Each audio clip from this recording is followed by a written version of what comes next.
Good morning. Today is November 1st, 2022, and we're going to be discussing gold as an investment. So, Michael, I'll ask you, why hold gold? Good question. Good question. There are a lot of reasons to consider holding at least a little bit of gold. Lots of them. Chiefly, it's money. That's a good reason. And I use that term in contradistinction to currency. And I think Michael Maloney is absolutely right. If you haven't checked it out, you should definitely go see his Hidden Secrets of Money series. It's absolutely phenomenal. Apart from exactly 3 or 4 nitpicks I can make about obscure scientific and historical facts, I agree with every single thing he says in there, and I think it's extremely well done, and he makes the case for it. In fact, really, probably the best thing you can do is stop this video right now and go to that video, because it's going to be way better than whatever nonsense I have to Yeah, say. quit watching this, go there. We can Right. even put the link to it Oh, of in course. the Yeah, we'll bet description. I'll bet it right over my face, as a matter of fact. Like, click here. But But that would be my number one recommendation. Yeah. I watched those as well, and he gives 5 characteristics or 5 criteria for money to be money. No, he gives, I Or think currency. it's 6. Let's review. Divisible, fungible, that means you can exchange one for another, right? Quantifiable, although there's another term for that, but countable, that you Like can, it's has a you can weight count or a them. measure to it, or in terms of bills of denomination. That's for currency and money. These both are what currency and money have in common. Fourth, portable. Yeah. That's why you can't use oil, right? It's not portable. There's a 5th property. Store of value. Now, well, money is a store of value, and that's what money has that currency doesn't. There's another characteristic. Probably that it can be used anywhere for anything. Durable, that's it. Durable. Yeah. Okay. Used anywhere for anything is fungible, but durable is, even dollar bills are durable because they're not just paper, they're linen cloth with paper overlay or paper intermixed. So, you can, it's hard to tear a dollar bill. They're durable, so they have that, or euro or whatever. So 5 characteristics that money and currency have in common are that they're divisible. You can divide them into smaller denominations. They're fungible. You can substitute one for another. They're durable. They're portable. And then they have a measure of value either in weight or in terms of denomination of a coin. And then on top of that, what money has, which currency doesn't, is that it's a store of value over a long period of time. Currencies all lose their value. Gold remains, like Jim Rickard says, atomic element number 79, and that doesn't change over time. And further, gold has the additional characteristic that it doesn't rust, doesn't tarnish, doesn't oxidize, and it's formed in limited quantities and those quantities become increasingly difficult to extract from the earth as time goes on.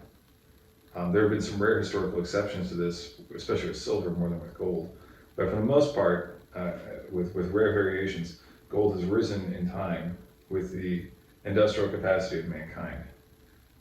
And also it's held its value. There used to be an old saying that a suit of armor or a very nice suit back in the 1920s in the United States, or a nice suit today, they're all about an ounce of gold. And there are some caveats to that, and there are other considerations. But generally speaking, you can buy many of the same things today that you could have bought 50, 100 years ago. Sometimes, if they were available then, 1,000 or 2,000 years ago.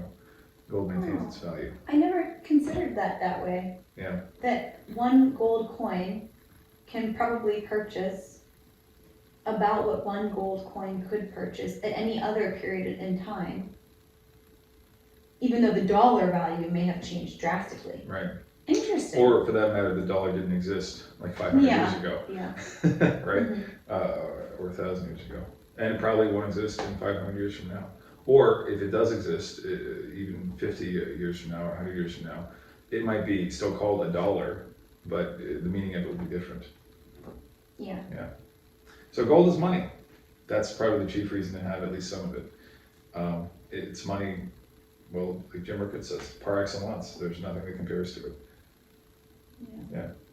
So one big reason to consider holding gold today is because it has a strong correlation to real interest rates. And real interest rates, it sounds complicated, it's very simple.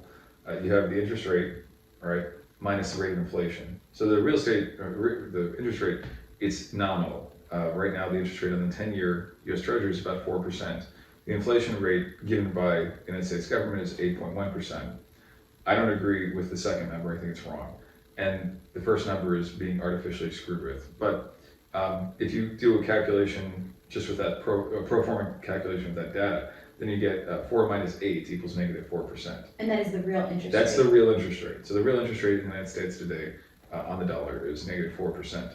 If you were holding a 10-year treasury bond, that is the Yes. real interest rate. And the 10-year treasury I'm pointing to because that's the benchmark that most people look to for credit. Anytime you're deciding what to charge for credit, whether it's a credit card, whether it's a mortgage, whether it's anything else, oftentimes it's benchmarked to the United States Treasury 10-year Interest rate. bond.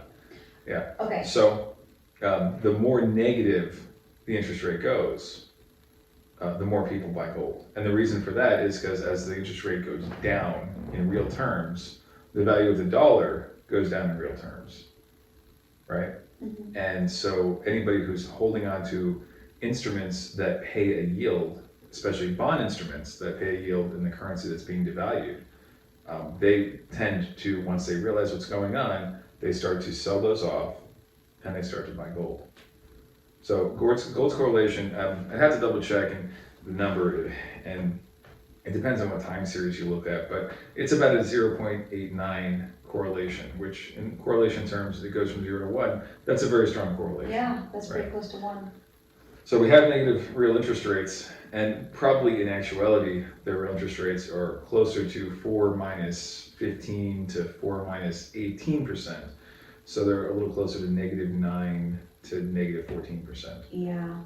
And in that kind of environment, gold becomes repriced, usually within a short period of time, to match the amount of dollars in circulation. Because by definition, that is how it is maintaining its store of value.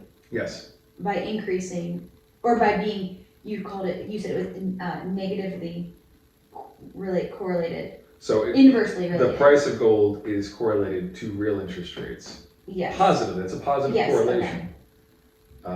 Well, I guess, It's like inversely no, related. you're right, it's inversely related, because the price goes up in dollars as the yield goes down. But that inverse real interest rate, relationship is right. why the store of value is why there's a negative correlation or an inverse Yeah, correlation. That's true.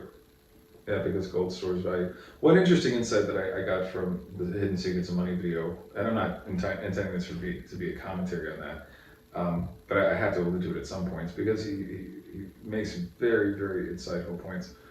But one of the key things he pointed out is when you look at these charts of currency printing, whether we're looking at the Weimar Republic or other hyperinflations, he goes through a bunch of them.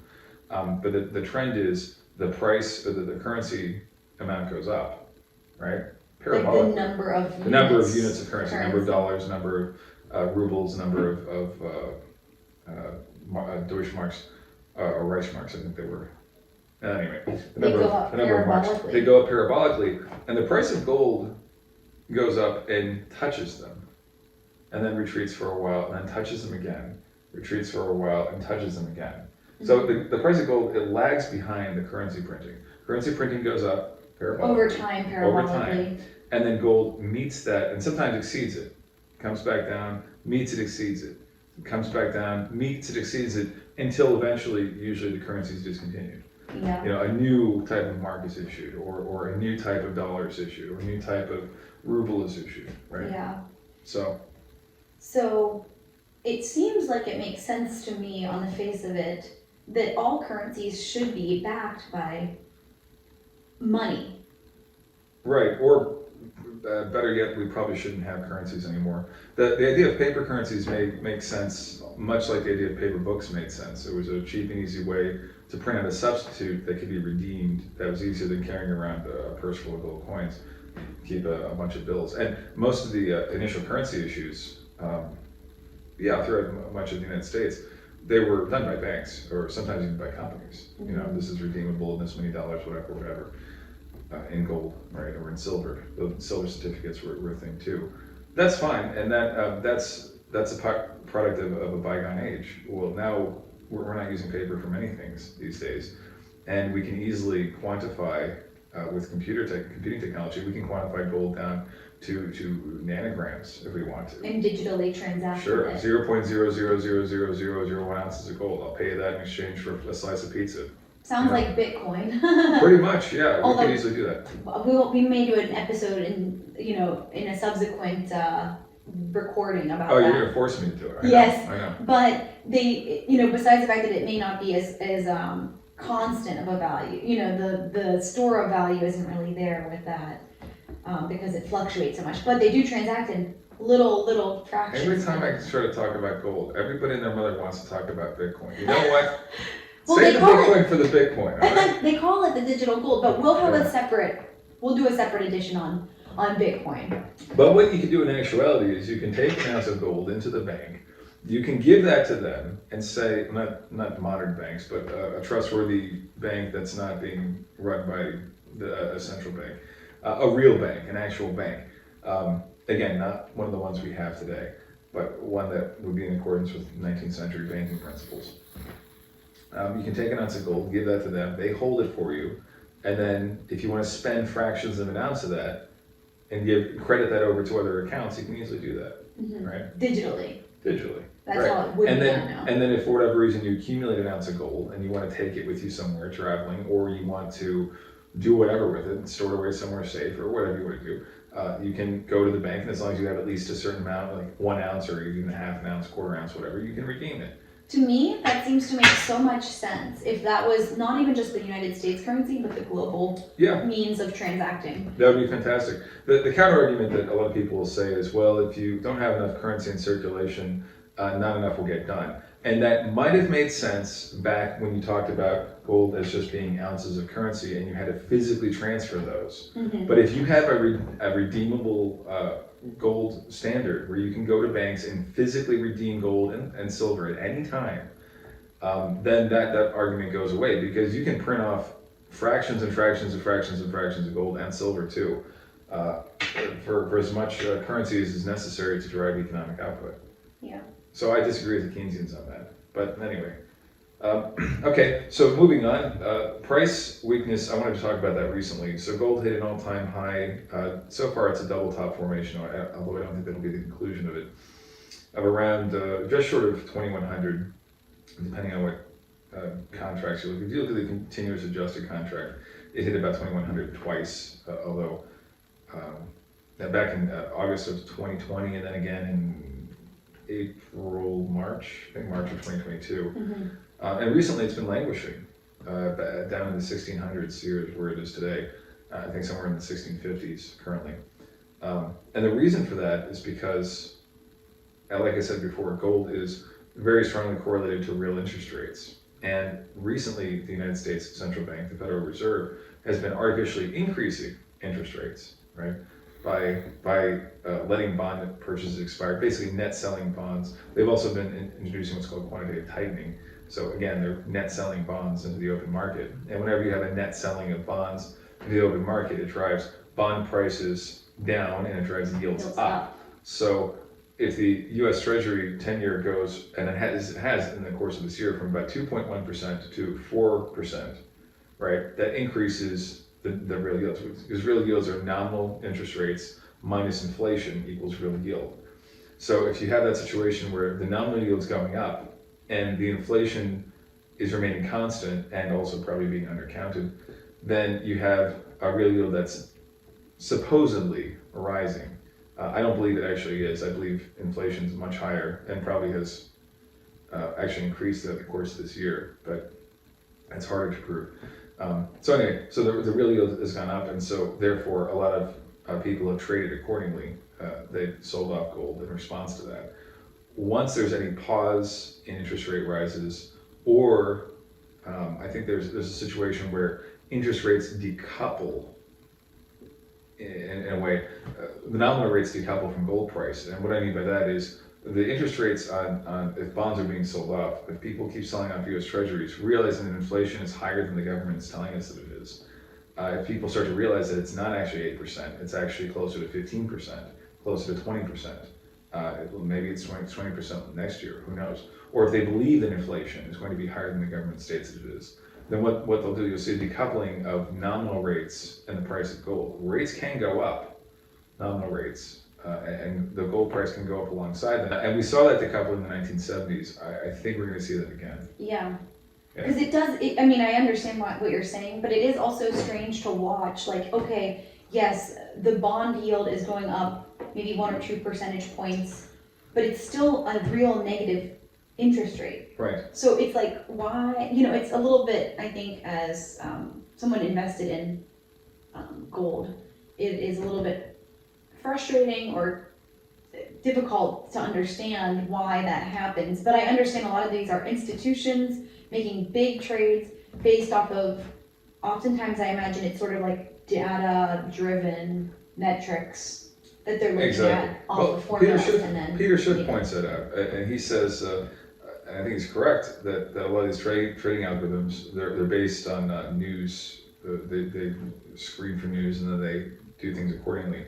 So they see Fed prints Fed states 0.75% interest rate rise in November, for example, rather than the headline Fed decides to raise interest rates by 50 basis points or 0.5%. Then they go ahead and reflexively sell off gold. Right. Yeah.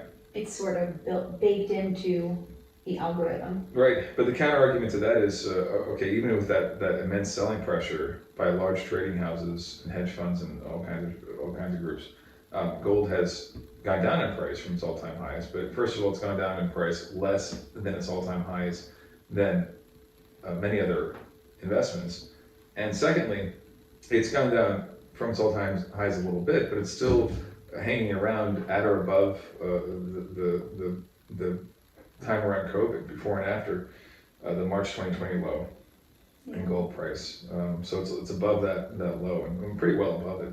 And third, what a lot of people are failing to notice if they look at the price of gold in US dollars is that the price of gold in yen, for example, is at all-time highs. I think currently in euro and the pound, British pound, sterling, the gold's price is very close to all-time highs. It's languishing in dollars only because of relative dollar strength.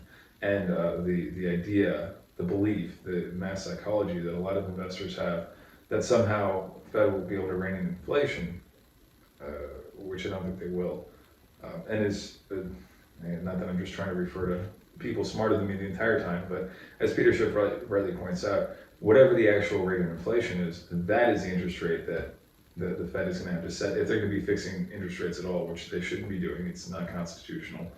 It's not moral. It's nothing good, and it's not productive. It just leads to a shortage of credit, as all price fixing schemes always lead to two shortages of what they're trying to fix the price of. So they can continue with this price fixing scheme, but it's not going to be effective, and it's certainly not going to be effective if the rate of the interest rate that they're fixing prices at isn't at or 1 or 2 percentage points higher than the rate of inflation. Yeah, but I think just adding on to that, I also think, there is a perception, and I think it's probably correct, that the dollar is strong compared to other currencies.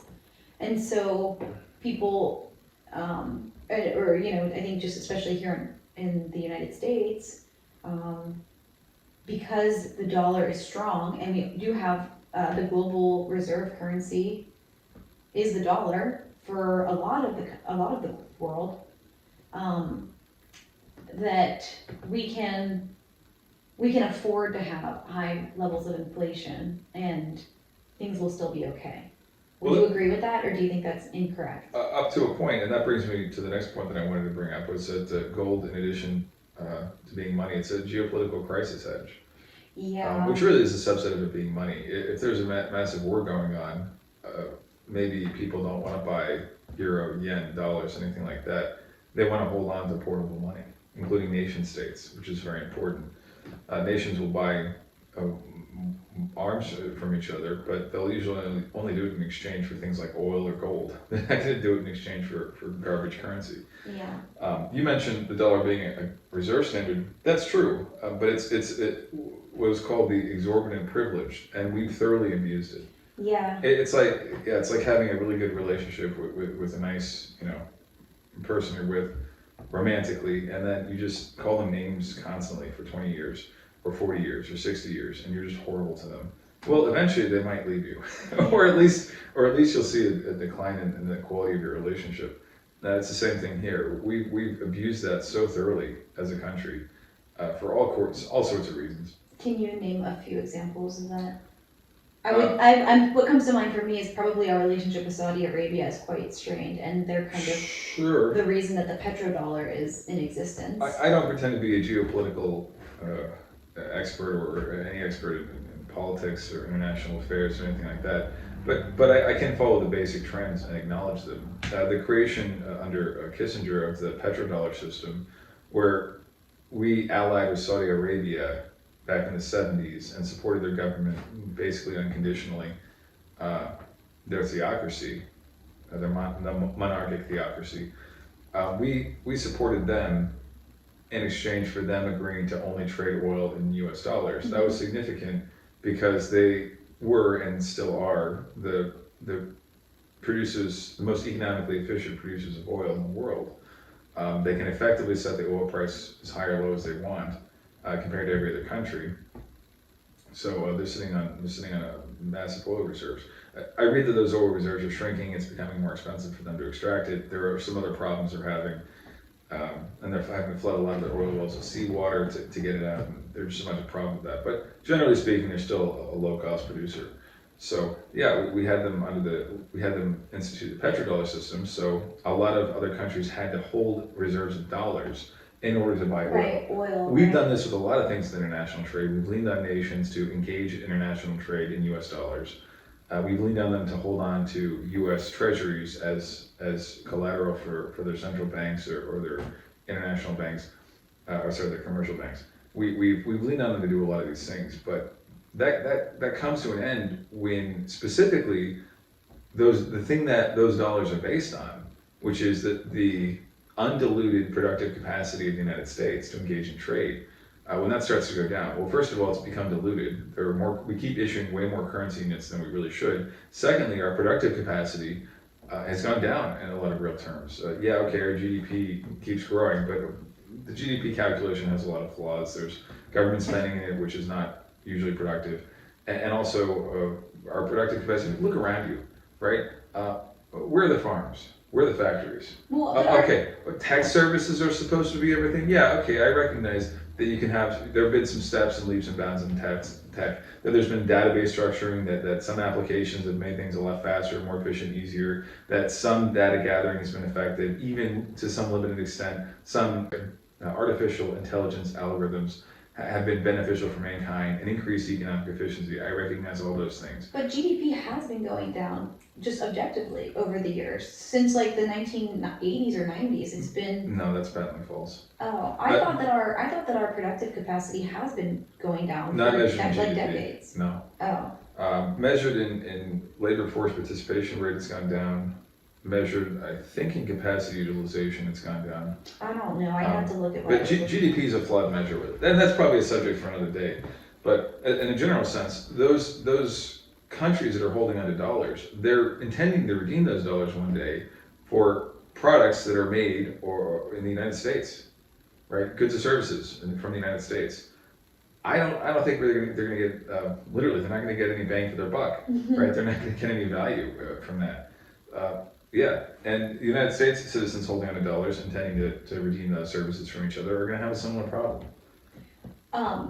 I agree with most of what you're saying, but I just want to go back to one thing, which is that the petrodollar was established in the 70s, which is also when we completely decoupled our currency from gold and silver. Is that right? We suspended international redemptions, sure. In what? In 1971. And then shortly thereafter, the petrodollar came into existence.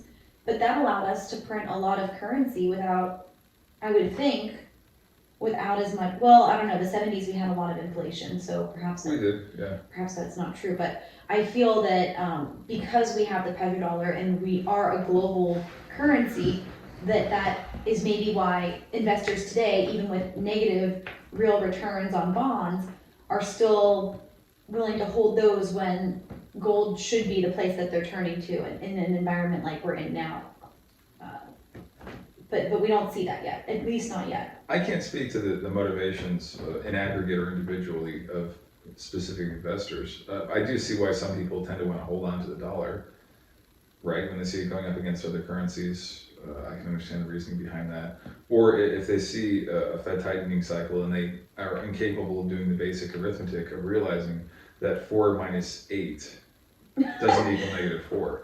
And I'm being a little tongue in cheek about it, but it's simple arithmetic. Or more importantly, that to decrease inflation back down to 2%, or whatever, or down to 0, or to nip it in the bud, that you have to increase the interest cost to somewhere at or above the inflation rate.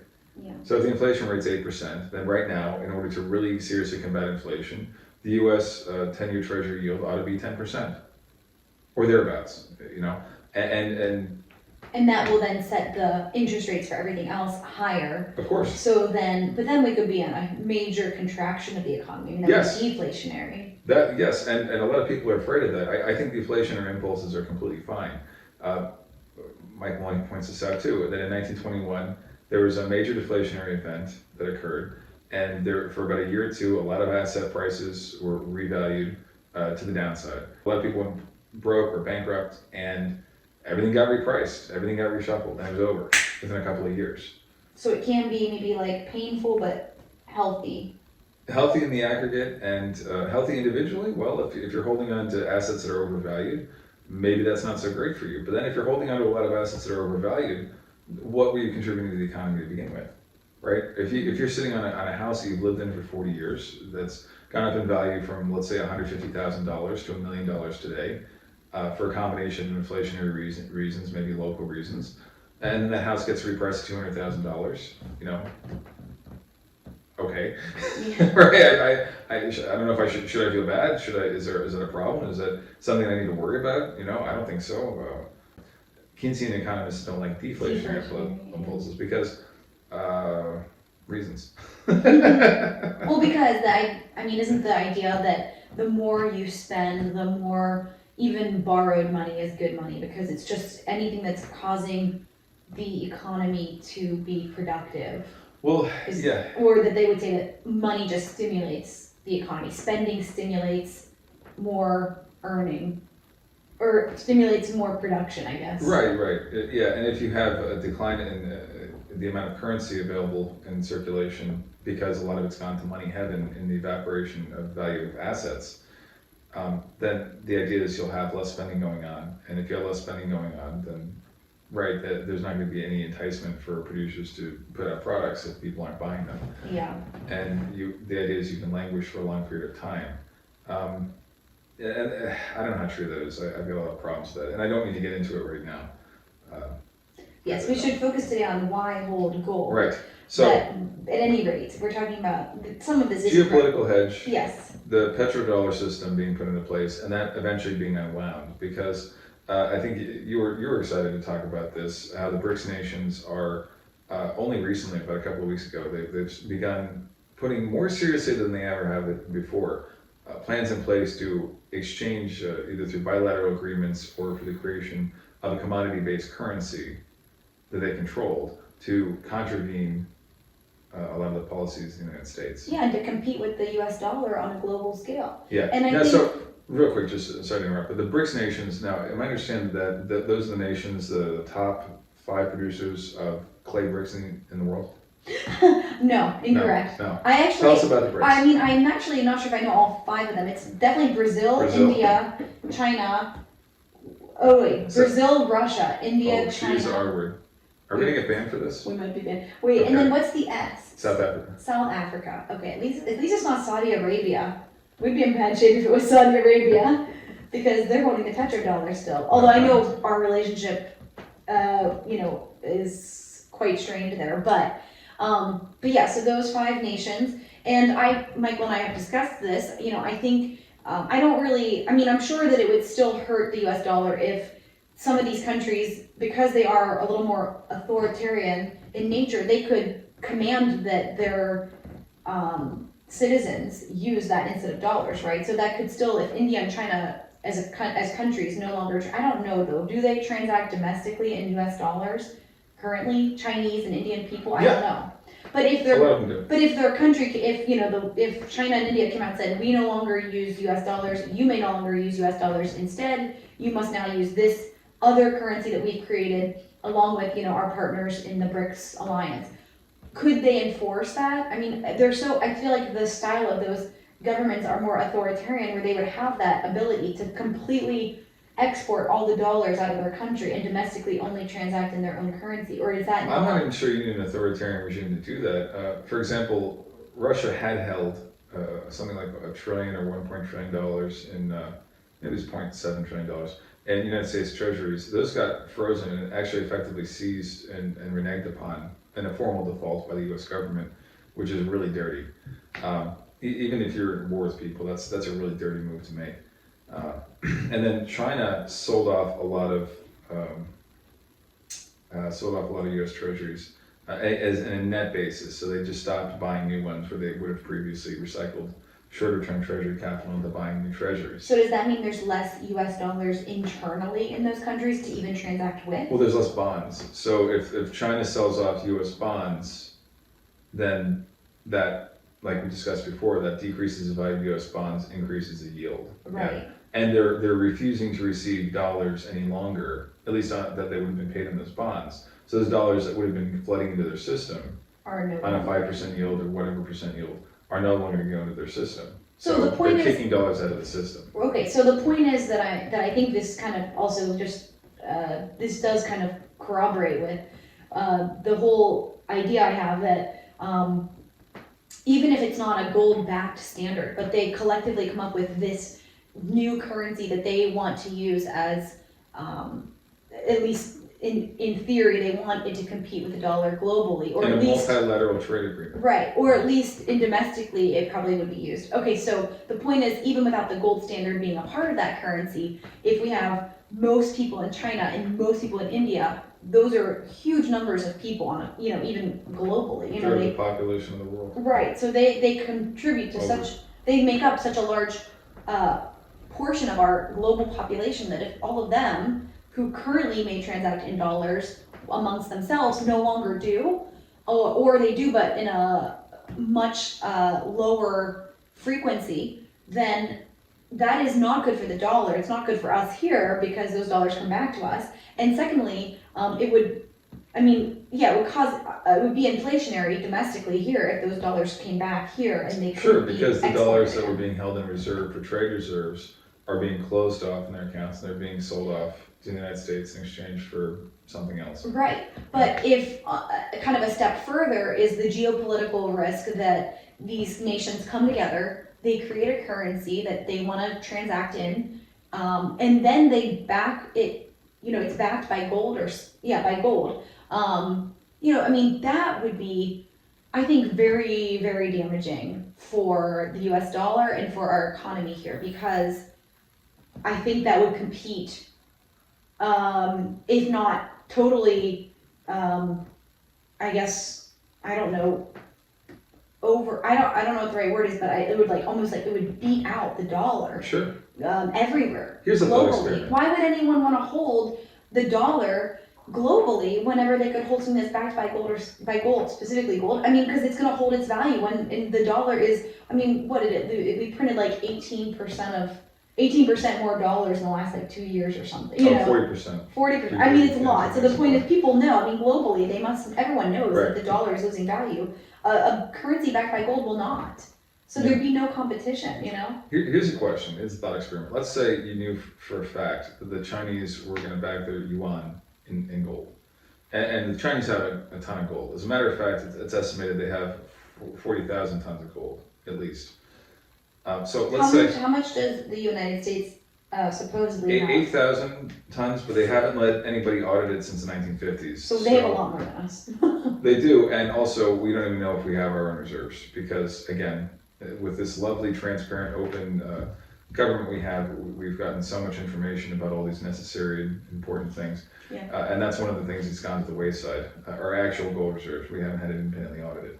And since I don't trust most numbers coming out of the federal government, I don't trust that one either. Not without seeing it with my own eyes, preferably. Right.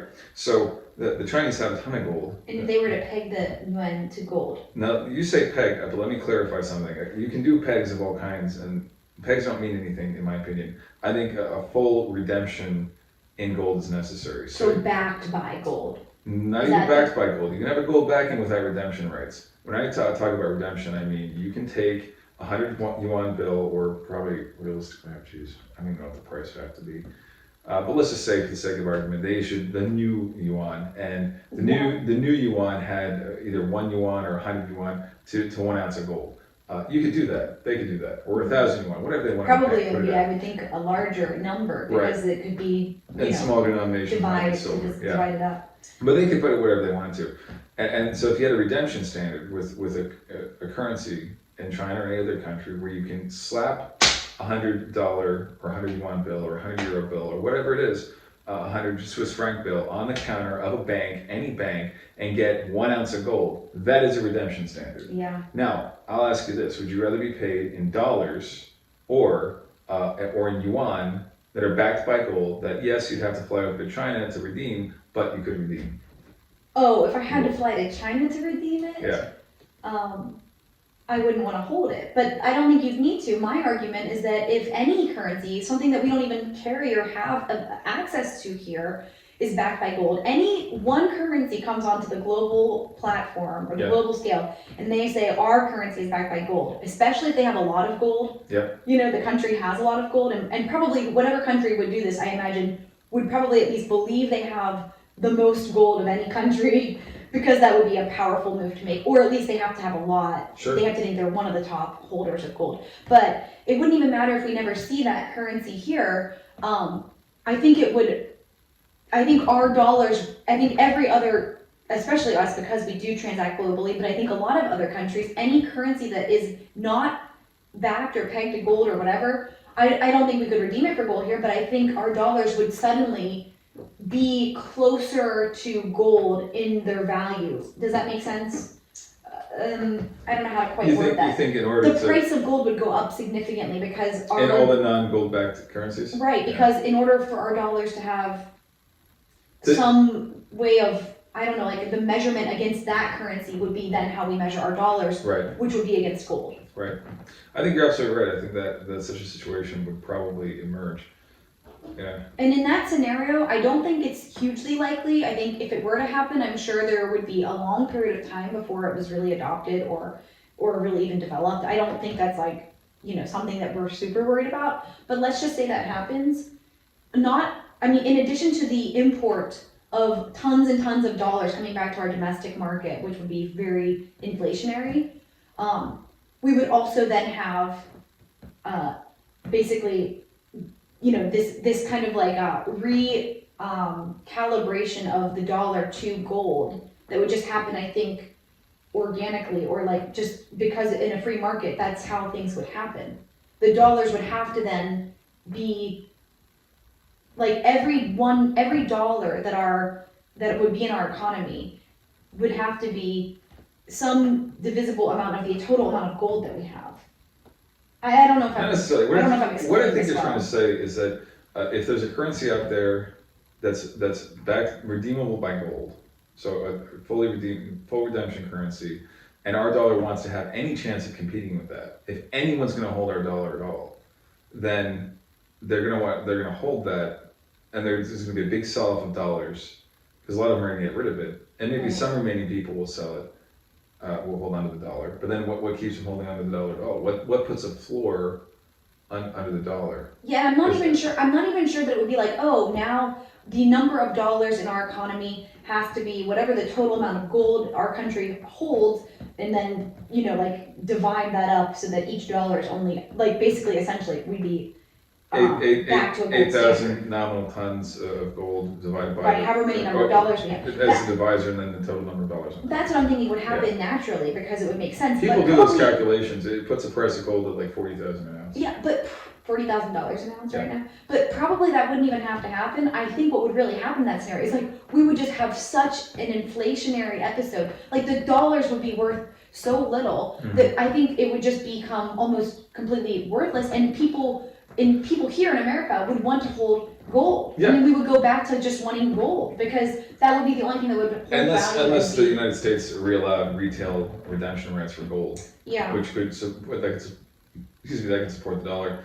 But it's interesting you bring up all that because back in the 1970s when we had a very bad inflationary impulse, as a matter of fact, the Swiss franc at the time was partially backed by gold, and the United States Treasury was having a hard time selling bonds backed by U.S. dollars.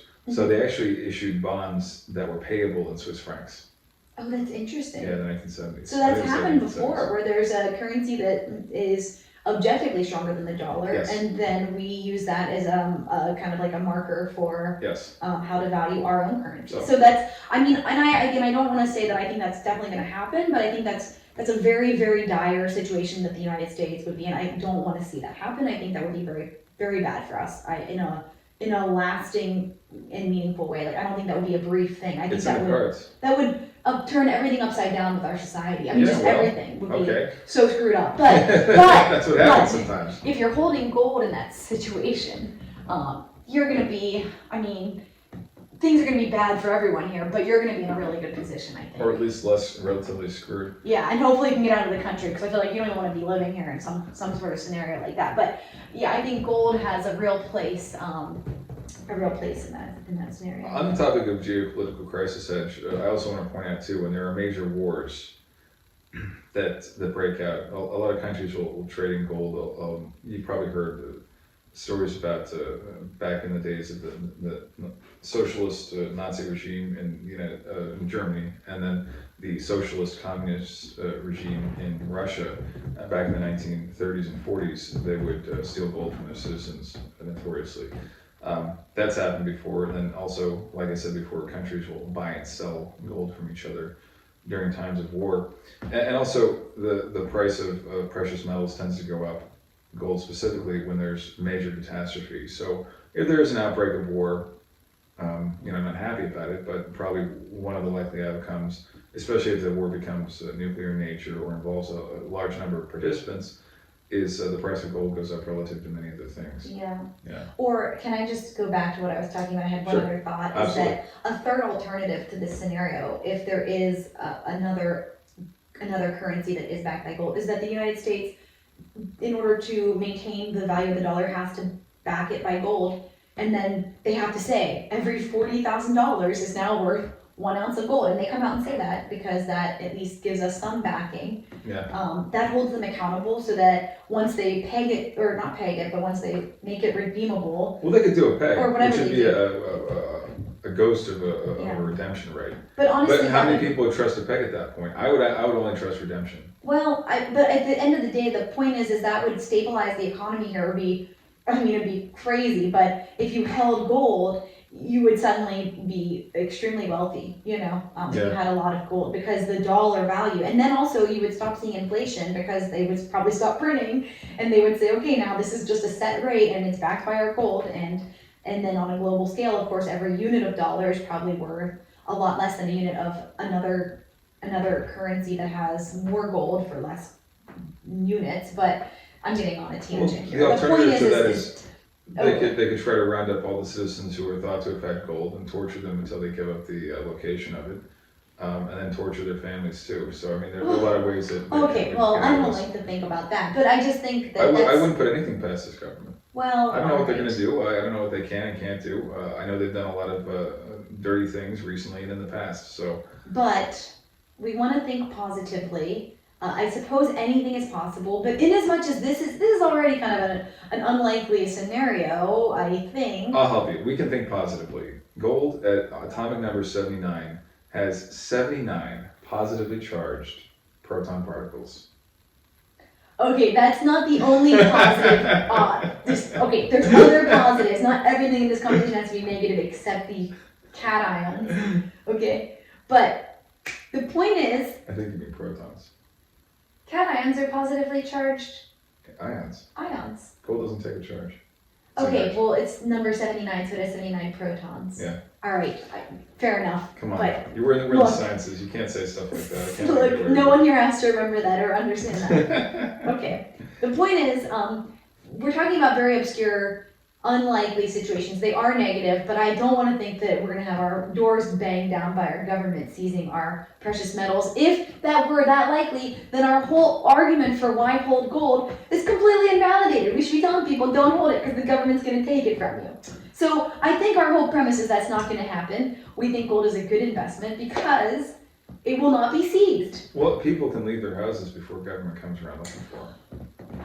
All right. I think we need to go back to the positive reasons to hold Okay, gold. okay. So carry on. I Well, think you I probably don't have know. other things to say. Well, positive. Is credit collapse considered positive? Because Okay, that's it's the working. next item I wanted to talk Oh, about. but- jeez. Okay. All right. Buckle up. Here we Okay, go. so going to the correct economists, or at least what I believe are the correct economists, the Austrians, they describe business cycles as being basically on the upswing or the downswing, and that's based on the expansion and contraction of credit. When you have expansion of credit helps to fuel productive capacity. It helps align capital toward productive uses to help manufacture goods and provide services that are needed. It's good debt, basically put toward productive use. That comes to an end after a long enough period of time, which I believe we're in now, when a lot of that debt becomes sclerotic, or it's used to support sclerotic companies, sclerotic institutions, things that really shouldn't exist. It supports misallocations of capital, and eventually so much capital becomes misallocated that the amount of credit relative to the amount of productivity goes very high. There's too much credit, there's too much debt out there, and there's not enough productivity, and eventually that just collapses.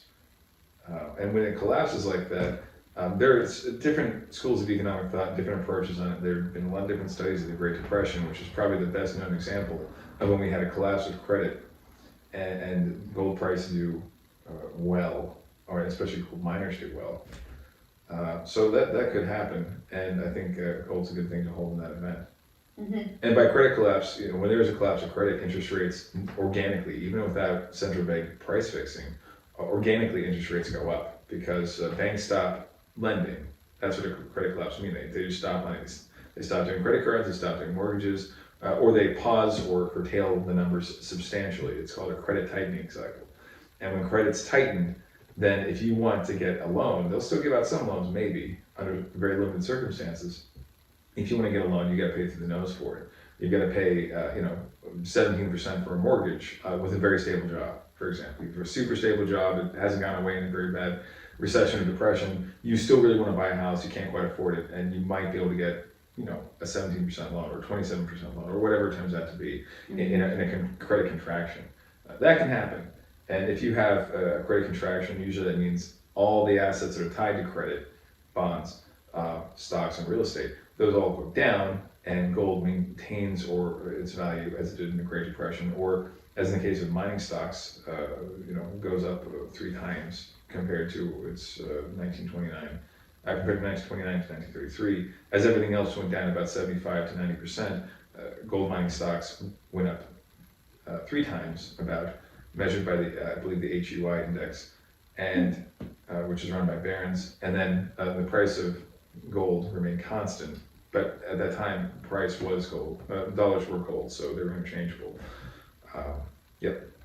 Yeah. So, credit collapse hedge.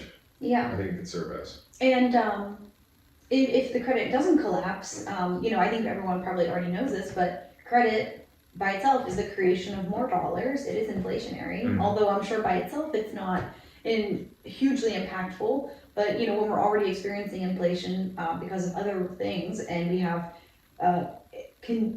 continuous expansion of credit in our country, so that is inflationary, which ultimately, as you said, historically that parabolic increase in the dollars or whatever unit of currency it is, ultimately over time the price of gold touches that number or that value, I guess I should say. And right now, I think a good reason to hold gold is probably because I haven't looked at this, but I imagine currently the price of gold is probably on that chart. If you imagine the parabolic increase of dollars and then the value of It's gold, still lagging. Yeah. it's probably quite low. Yeah. And as we have more and more credit, but the credit collapse, I understand, is also good for gold. So, I mean, kind of either way. I think credit is either inflationary, which, the more we see inflation go up, the greater the value of gold will kind of have to go to meet it, or else the collapse also seems like it's positive for gold. That brings me to another point that Mike Maloney made that really stuck with me. And I read about this several times, and I didn't fully understand it, and then it hit me when I was watching a series.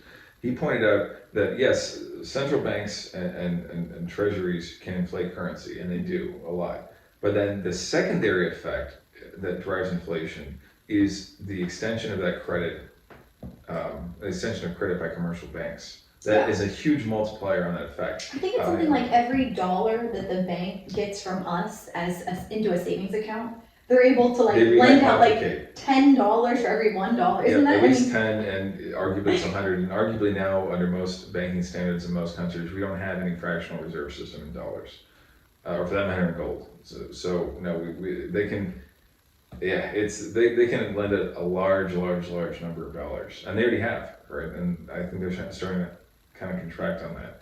I think I have to. yeah. We'll So see. credit, I think whether it's credit that continues or credit that collapses, it's good for gold. I think so. Yeah, should be. Along the lines, we've kind of talked about inflation a lot, but currency debasement, which is just inflation by another name, if that continues, if the Federal Reserve goes and institutes a massive bond buying program, and they throw, let's say, $10 trillion into bonds over the next year, Which decreases the yield, it decreases the significantly. real yield, right? And the nominal yield. Well, it decreases the nominal yield, which ultimately affects the real yield. Yeah. But if they do that, if they put $10 billion into bonds. Well, I said 10 trillion. Oh, 10 trillion to 10 artificially. $10 billion. The Fed puts $10 billion into bonds as easily as one of the Fed chairs just has a sneeze or a scratch on his face. Like, oops, I accidentally bumped 10 billion in there. This is like something they do during a coffee break. Okay, this is so not 10 consequential. Okay, so 10 trillion. And really, yeah. And that goes in because they want to suppress the yield. Yep, yield curve. So that goes down. Right. Okay, so you're getting somewhere with that. Let's say they do that. So let's say they do that. Well, I made the point that the nominal interest rate and therefore also the real interest rate are both driven down based on the formula real interest rate equals nominal interest rate minus inflation. Secondarily to that, simple arithmetic, that also drives inflation up a hell of a lot. Right, so it drives the real interest rate down even farther. Because they're going to be inversely related. Right. So as the real interest rate goes down, the price of gold should go up. Historically, that's always happened. Right. Eventually, although it lags. It lags, and sometimes it can lag for a period of years, even kind of extending into the decades, periods of time. Yeah. For my sake, I hope that doesn't happen. Well, I will see. All right. Another thing that gold is great for is it's great for illegal asset forfeiture hedge. So there are a lot of ways, and Jim Ricketts writes this in his book. I want to say Road to Ruin.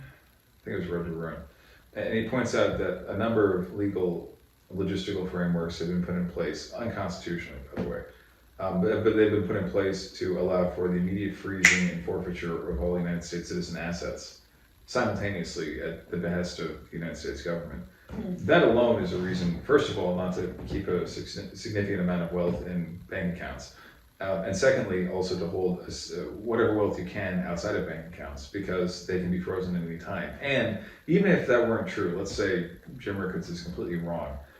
Okay, even if that's not true, we have had a history of bank runs all throughout this country's history, where creditors that are depositors, who are also creditors of the money that's being held by the bank, go to get money from a bank, and they're turned away, and they're told, no, sorry, you can't give it back to you.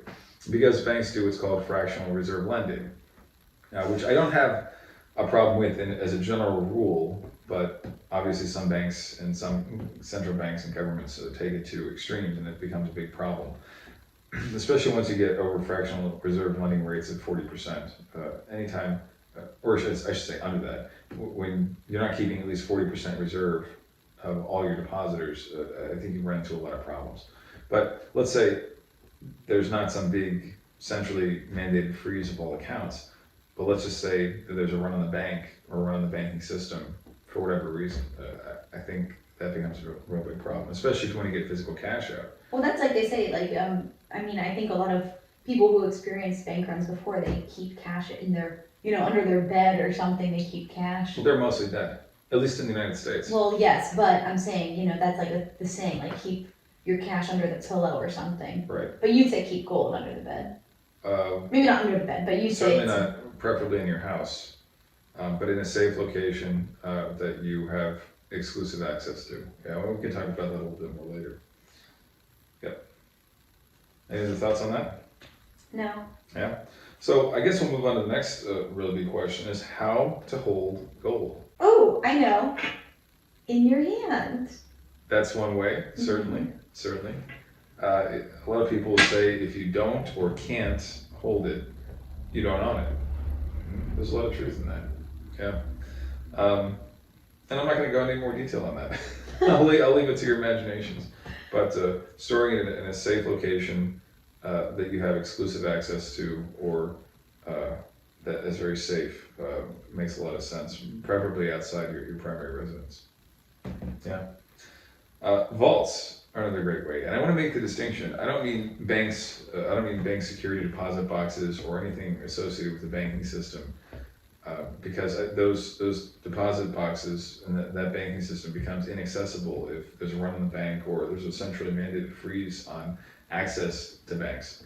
I mean vaults that are held by centuries-long custodians of precious metals that have had a flawless track record even during times of war and major catastrophe, of holding on to assets, or in the rare times that perhaps they might have failed to hold on to assets, reimbursing the losses to customers whose assets they lost. And now, if we were back in the 1500s, I'd highly recommend the Knights Templar, but we're not back then. I have a question that would Yes. probably be helpful for any viewers that are curious about this. Like, how can you verify that? Like, are there independent audits that they will publish for their, I don't know, shareholders isn't the right word, their depositors? Like, how can you rely upon them? Really, you can do all that paperwork, you can do it on a trail. Some places will let you visit your holdings, right?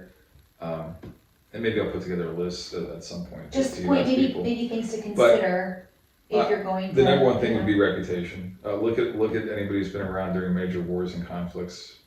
Any companies that have been around that long, and if they've gone through those conflicts and they haven't gone into business by losing their customer deposits, they're probably pretty solid. Yeah. And a lot of them, they have multiple vaults in multiple jurisdictions, and they have security.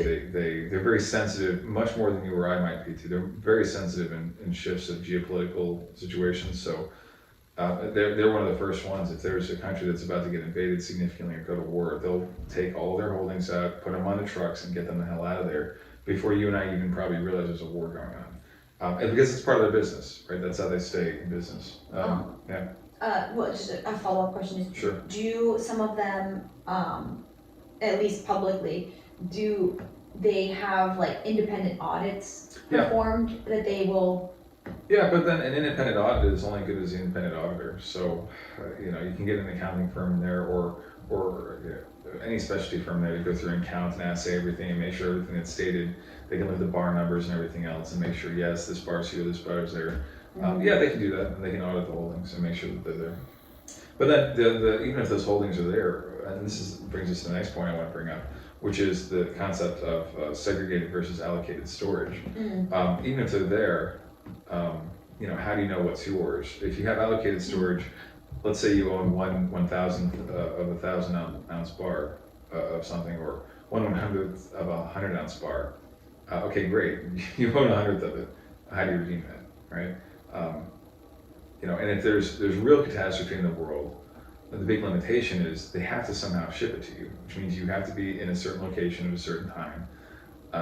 There has to be functioning logistics and transport, right? Airplanes usually have gold to ships, but even boats or any other means, there has to be a way to get it to you. There has to be fuel available to get it to you. A lot of things have to go right. So, it's not without its limitations.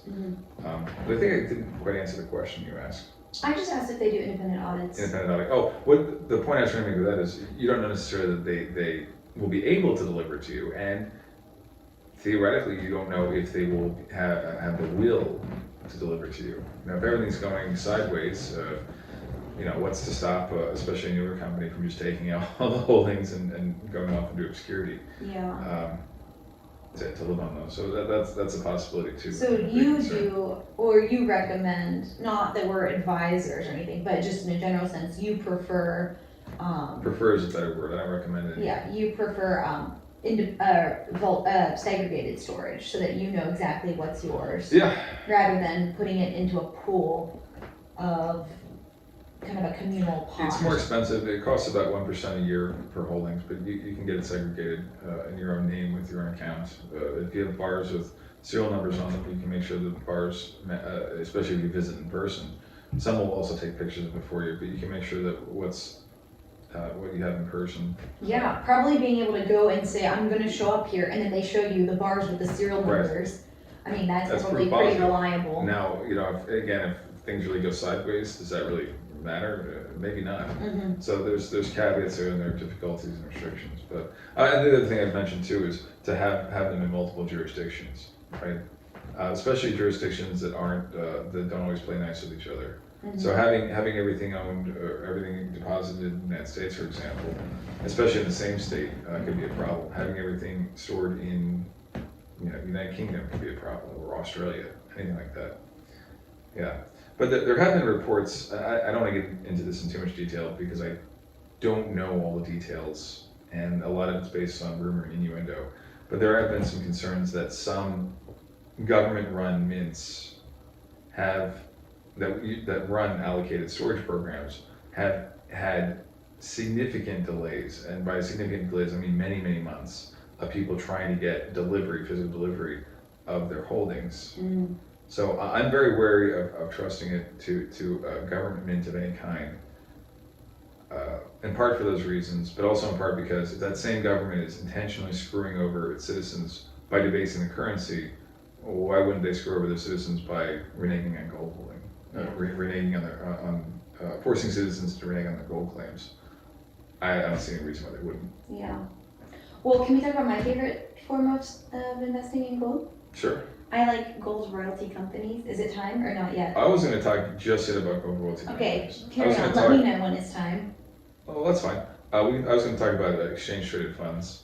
And a lot of the exchange traded funds, they're run by large commercial banks, the same commercial banks who've been fined millions and millions of dollars for provably, demonstrably what's called spoofing, or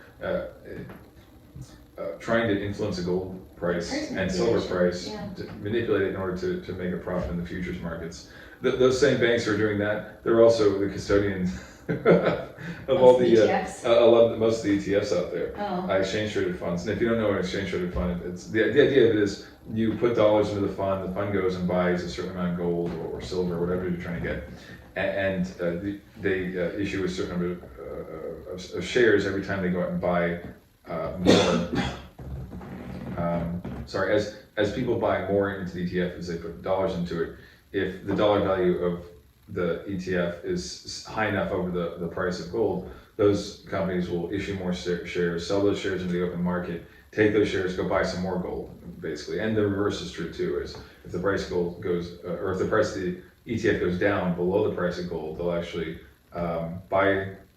sell off gold and then use that to buy back shares. So the idea is they, in general terms, not on a constant basis, but they'll periodically go through and they'll adjust their gold holdings. But all their gold holdings, like I say, they're being held by these commercial banks. And secondarily, and this is a big problem, and it's been a huge problem since the invention of banking. Just a quick little detour into history.